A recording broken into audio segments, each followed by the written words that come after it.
कल इवनिंग की ओपीडी का एक और केस डिस्कस करते हैं। एक यंग कपल आया, they both were of equal age, 35 plus ही थे। मैंने पूछा, मैंने कहा बेटा शादी को कितने साल हो गए? कि मैम ऑलमोस्ट 10 साल हो गए हैं। हम लोग साथ ही पढ़ते थे, एक ही ऑफिस में काम करते थे और फिर म्यूचुअली हम लोगों ने लव मैरिज कर लिया। They were very happy with each other. लेकिन उन्होंने इतने 10 साल में एक भी बार कंसीव नहीं किया था। ऐसा नहीं था कि they were not able to conceive, उनकी प्लानिंग ही नहीं थी कि अभी हमें पेरेंट नहीं बनना है। अब वो इस मेंटल प्रिपरेशन के साथ आए थे कि now we want to be parents. So मैंने उन्हें समझाया, मैंने कहा बेटा जो फर्टिलिटी रिप्रोडक्टिव एज की 25 में होती है वो 30 में नहीं रहती, और जो 30 में रहती है वो 35 में नहीं रहती। मान गए कि लाइफ में बहुत सारे स्ट्रगल हैं, वो इंडिया में नहीं रहते थे, बाहर से ही आए थे, यूएई की तरफ से कहीं से।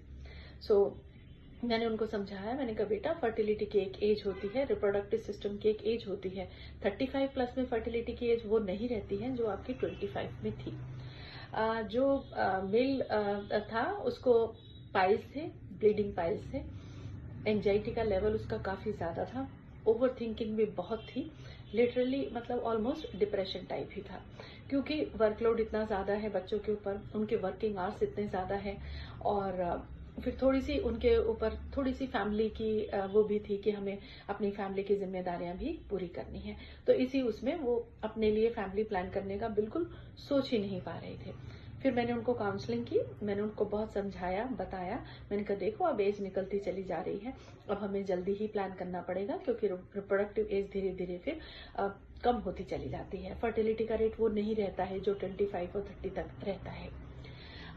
फिर जो उनकी फीमेल पार्टनर थी, मैंने उनको भी थोड़ा सा, उनकी भी थोड़ी काउंसलिंग की। मैंने कहा आप बताइए, कि उन्होंने बताया कि मैम मुझे तो सेक्स डिजायर होती ही नहीं है, क्योंकि ये अपनी परेशानियों में परेशान रहता है।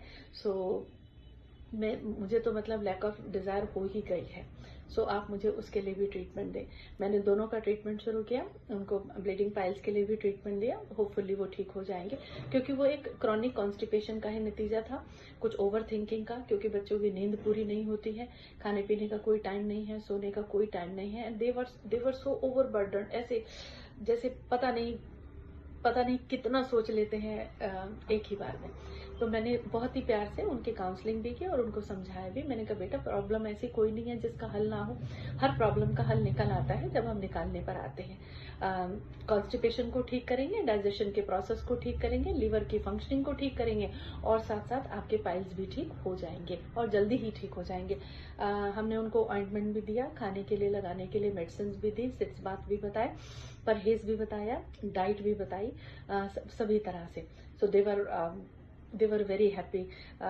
और ये कहने लगे मैम हमें लग ही नहीं रहा है हम किसी डॉक्टर के पास आए, हमें लग रहा है हमारे कोई फैमिली मेंबर है, हमारी माँ जैसी, जो हमें इतने प्यार से समझा रही हैं, बता रही हैं, और इतने अच्छे से हमारा इलाज कर रही हैं।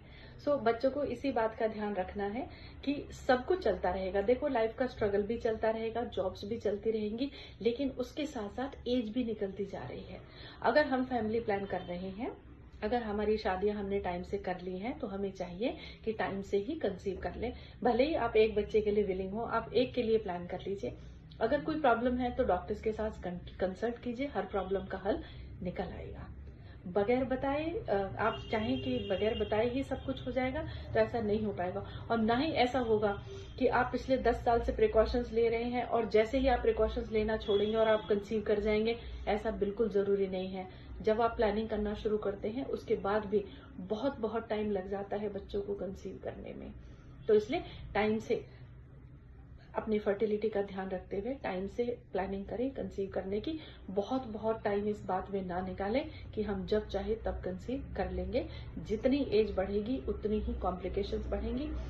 मेटर्नल तो होती ही हैं, चाइल्ड्स के जो चिल्ड्रन होते हैं उनमें भी बहुत सारी कॉम्प्लिकेशंस होने के डर हैं, जैसे जैसे एज बढ़ती चली जाती है। So happy to help you to treat your fertility related problems.